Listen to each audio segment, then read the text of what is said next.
Okay, welcome back. This is step 2. We've already removed the top bearing and the lock nut for the output shaft and the bearing and lock nut for the counter shaft. The next step is to remove this idler gear.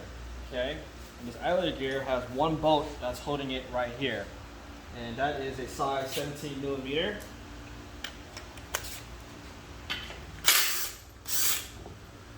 Okay. Then the idler comes out, just like that. Okay, it goes into this opening here. So that's the idler. This idler changes the direction of the transmission. So basically when you put in reverse, the synchronizer for reverse gear engages, and all 3 gears, including the idler, the drive and driven gear, turn all together, all 3 gears. So we'll set this over here. Now the next step is to remove this top gear here. This is your reverse as well. Again, there's 3 gears in reverse. You got the idler, the driven, and the drive. So we're removing the driven right now. And pay attention to this gear especially.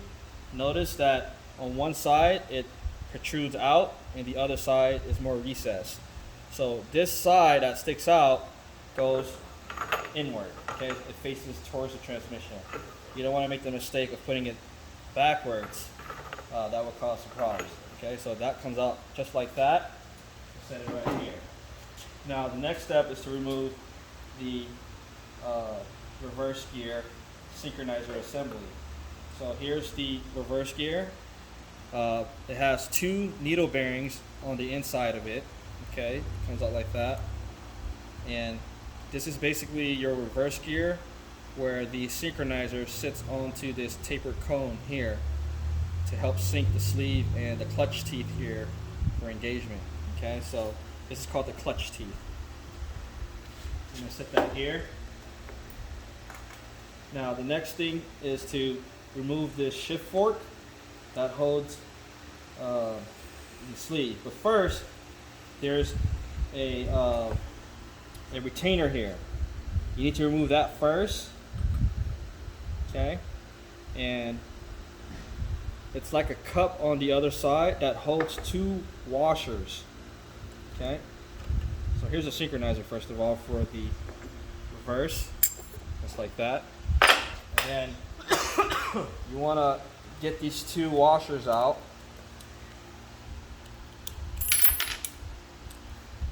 You just pick them out like that. They're 2 half moon washers, okay, that sits into this groove here. This is what holds the hub onto the shaft. Okay, so once you remove these half moons and the retainer, you should be able to remove the assembly. Okay, but I want to show you what it looks like when it's in its retainer. See, it sits just like that. Okay, and it goes this way, forward facing. So I'm going to set that to the side. The next step is to remove this bolt here. This is a 12 millimeter bolt that goes into the shaft of the fork for 5th and reverse gear. Okay.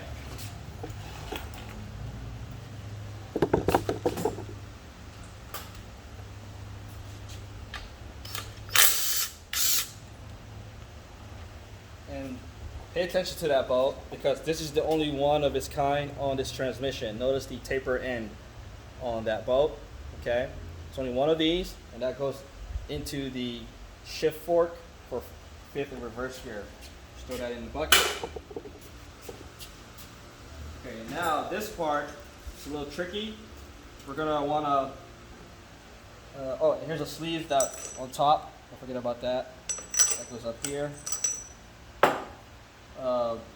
We're gonna pull this entire assembly out together as one piece because there's going to be keys and springs that's on the inside of that sleeve, and if you're not careful, the keys will pop out. There's 3 of them, and you don't want to lose them. So what you want to do is, once you remove that bolt, this shaft should be able to come out with the entire assembly. Okay? Just like that. Okay, so that's the sleeve here, and that's the fork for 5th in reverse gear. And here's the synchronizer for 5th gear. Okay. And this is the sleeve. Now, pay attention to this lip here on this side of the sleeve. You see that? There isn't one on here, on this side. It's facing this way. Remember that this lip faces inward. It goes into the transmission. So, like that. You make sure you have it in that direction. And also, look at the hub here. This hub sticks out further than the other side. This side is more recessed. You see that? I think that's a better look here. So that means this side goes inward into the transmission. Okay? And we'll leave this all together for now. I don't want to lose the keys because it will pop out. I will show you how to disassemble this in a different clip. So we're going to set this down over here. And then we're going to pull out the 5th gear. So again, this is the output shaft. This is the counter shaft. Okay. So this top gear here is your driven gear. Okay, it's a smaller gear. Notice that this side goes in first. Okay. Then you have your 5th gear right here. Okay, this is 5th gear. This is where the synchronizer sits, just like that. And then this 5th gear has 2 half-moon needle bearings that go on the inside. So if you look here, it goes like this. One there, and one there. Okay, that goes inside 5th gear. Now there's a sleeve that comes out next, and that goes into the needle bearings. And you want to pay attention to this sleeve. You see that little slot there? That's where your second steel ball goes. So the steel ball is right in there. If you look real close, it sits right there. You see that?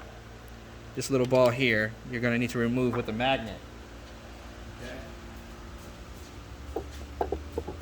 Where do that magnet?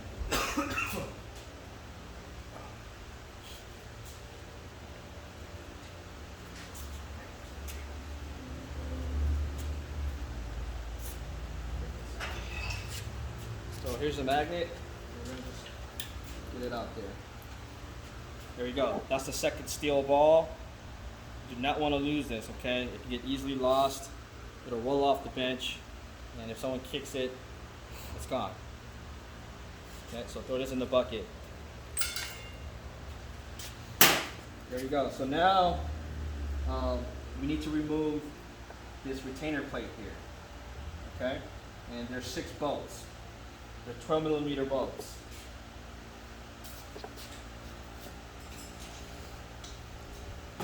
You're going to need an extension for this. Okay. And get these bolts out one by one.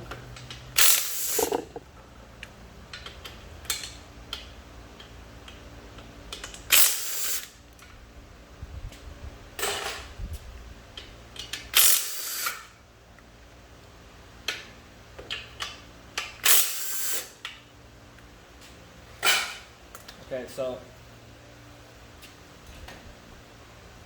all 6 bolts can come off easily except for this last one here at the top left corner. You can't get it with a socket. You need a wrench to get that one off. Okay. So we're going to get a 12mm wrench, and you're going to want to use the box end to remove it. Don't try not to use the open end because that can round off the corners. Set it right there. Crack it loose. There you go.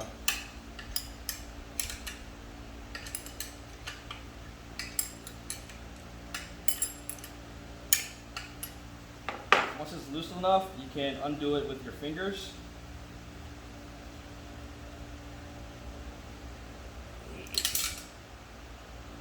There you go, that's the sixth and final bolt. And then the retainer comes off. Okay. Notice there's an arrow at the center of the retainer. So that means it's facing up to the main shaft. So the counter shaft is in here, and then the counter shaft is down here. So you won't be able to put it upside down anyways, it only goes one way. Okay? But it helps you determine direction. So I'll put this in the bucket.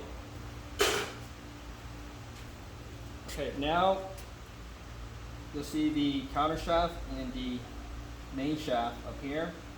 We're gonna knock these bearings out. You got a bearing up here and a bearing down here. Okay? And there's a few ways to do it.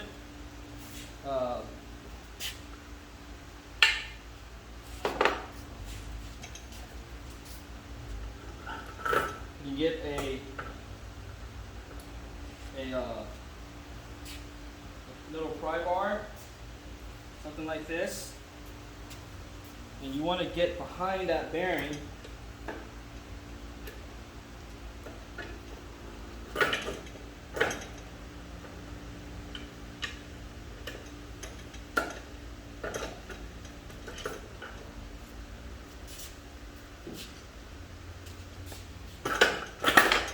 Okay, come up. So what I'm gonna do instead is I don't have here. Flip this around.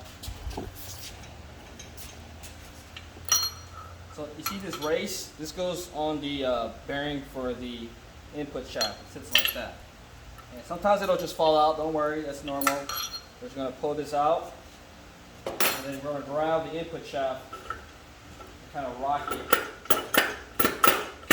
back and forth, and that way this bearing comes out. You see that? So I was grabbing the shaft and I was rocking it back and forth, and this bearing, this race comes out. Okay, so this is for the output shaft, and this is for the input shaft. Notice the size difference. You see that? That's for the front. This is for the rear. Now that you have that loose, this bottom one came off on its own. You see this bearing? Okay. Sometimes that happens. Normally, you have to hit it out with a hammer, but that's okay if it comes out.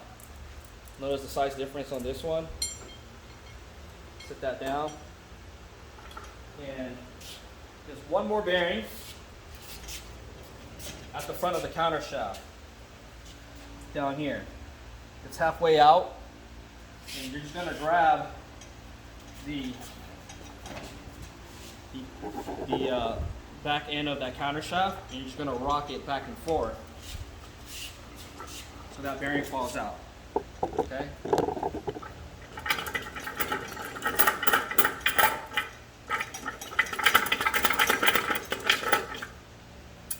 See, it's almost coming out.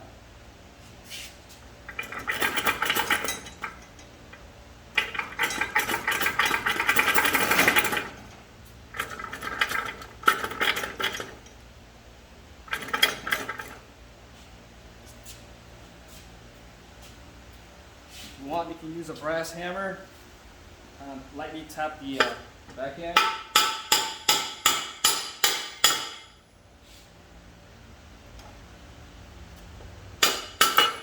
There we go.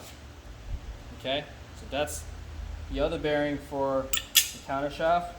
And what I was doing was I was just tapping this end here.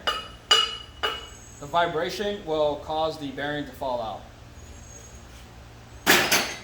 So when both bearings come off, this counter shaft will collapse. So basically it'll drop inside this case. See? It's falling down. And you want it in this position because it sits underneath the main shaft. The main shaft sits above it, and we need clearance to remove the input shaft, this part here. It's difficult to remove this input shaft without the counter shaft being dropped. So once that drops, you can remove the input shaft just like this. You have to work it out.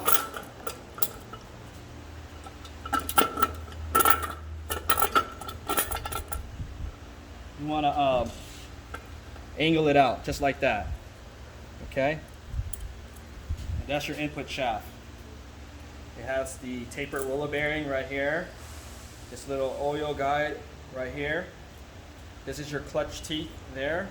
And this is your speed gear here. Okay? So we put this over here. And let's get the synchronizer out for that input shaft.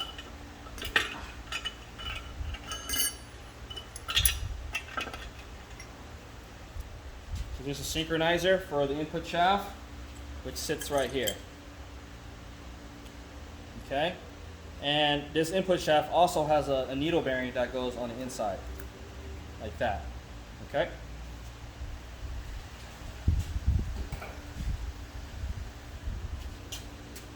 So now, we're gonna remove the main shaft. So what you want to do is you dip the shaft downward and then pull upward.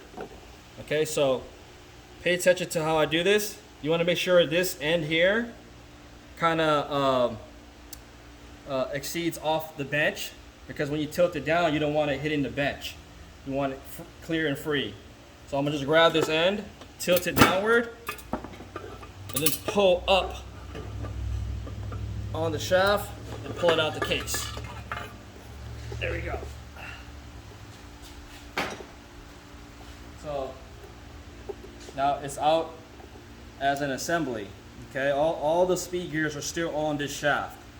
Okay, and again, there's different names for this shaft. This could be called the main shaft or the output shaft, right? Because this end here transmits torque to the drive shaft, to the axles, to the wheels. Okay, it goes out this way. Okay, this is the front, this is the rear. So sometimes, you know, people call it the output shaft or a cluster shaft. And you'll see your first gear here, second gear here, and third gear here. Here's the sleeve for first and second. Here's the sleeve for third and fourth. Right, you got the synchronizers in between. You can tell which ones are the synchronizers because of the color. It has a yellow brass color to it. And for each synchronizer assembly, there's always two. So if you see one sleeve, it should hold two synchronizers. Okay, just like this one here. This is for fifth gear. There's two synchronizers because one is for fifth gear and one is for reverse. Okay, and these gears are still fixed to the shaft because it's held down by a C-clip here. See the C-clip? And you need the special snap ring plier to spread it out and remove it, and then this hub will come off of that shaft. All right, which I'll show in a different video. Okay, for now we're just gonna remove the counter shaft out of this case. So we'll set this down here. Okay, so now let's look at the case. This is the final part to this video, and this is the counter shaft. Okay, it sits at the bottom of the case, and the same way you want to dip the tail end out and then lift up. Okay, so let's do that. Dip it like that, pull it out. There you go. This is the counter shaft. And compared to the output shaft here, unlike the unlike the main shaft here, all these gears are fixed to the shaft permanently. So that means they all spin together. You see that? None of these gears are allowed to spin independently. Okay, the main shaft can. See, if you look at this one, if you put it in neutral, this gear can spin on its own. This gear can spin on its own, and this gear can spin on its own. That's first gear right there that I'm spinning, That's second gear, and that's third gear. Okay? When they're allowed to spin independently of each other, that means the transmission is in neutral. So let's put this input shaft in. And this is your 4 main gears. Fifth is over there. And this will be 4th gear, technically, which is direct drive. And that can spin as well when it's not engaged. Okay. There you go, you see? So that can spin independently as well. So that's the difference between this main shaft and this counter shaft. Okay?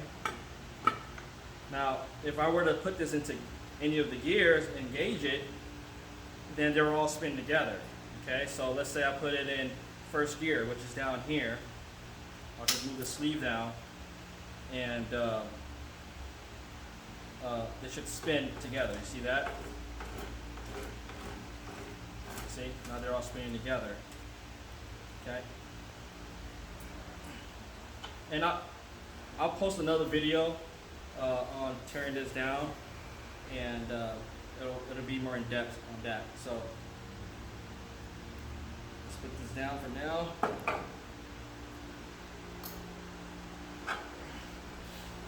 Let's go back to the case. Now the case is completely empty.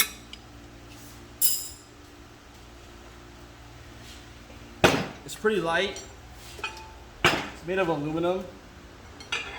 And once you get to this point, once it's all hollowed out, I want you to go to the hot tank and wash it.